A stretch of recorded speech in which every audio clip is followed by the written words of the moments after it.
So we've talked about selecting walls and being able to edit them. First talked about clicking on this top edge here, the side opposite our reference line here. Now if we click on the reference line, we get another palette with some more options. This first option up here is insert new node. So if I kind of bend this wall down here, if you will, I've just left clicked on it, have this option here, and left click down here, what we basically is we insert a new node and create two new walls at the same time. So we can select this wall and this wall. You can see how that works. I'm just going to undo that. Apple Z or Control Z back. Left click on that edge again. We are able to bow our walls if we use this option. This is great.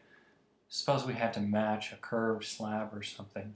We can easily just kind of go right on up to it and click on it and match that curve. Undo that. Go back in.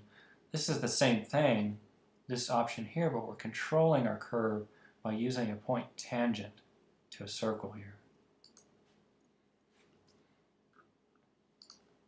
This last option here, or this next option I should say, is going to change outer side of trapezoid wall. So we kind of click on our wall here. What we're going to do is create a new trapezoid shaped wall. So notice on my wall when I click on it, we're just a regular wall, reference line here. But when we're using this option here, we're going to create two new walls. Actually, just create one new wall here. And we've now changed the wall into a trapezoid wall. Let me show you what that looks like in 3D here. Here's our wall. So we sort of have a beginning thickness of 0 and an ending radius here, or an ending thickness, I should say, of something. If I return back to 2D, we can scroll over and can see we have an ending thickness here of 2 foot 3 3/8. So I'm just going to undo that. This option, this next option here is very similar.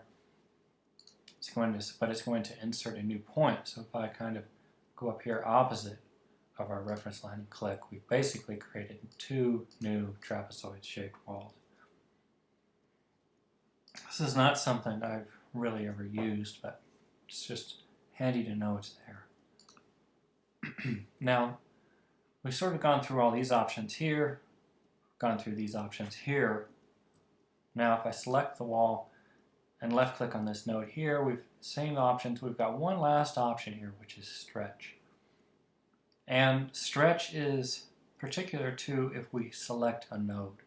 And with stretch, it's just like it sounds, you can stretch the wall forward or backwards. Now if you're going, let me get rid of this line real quick. If we, I think this line's part of the old trapezoid wall, but if you're already going at an angle with your wall and you wish to continue that angle while stretching, let me left click on this node here. You can see you don't want to eyeball it. What you want to do is hold down the shift key.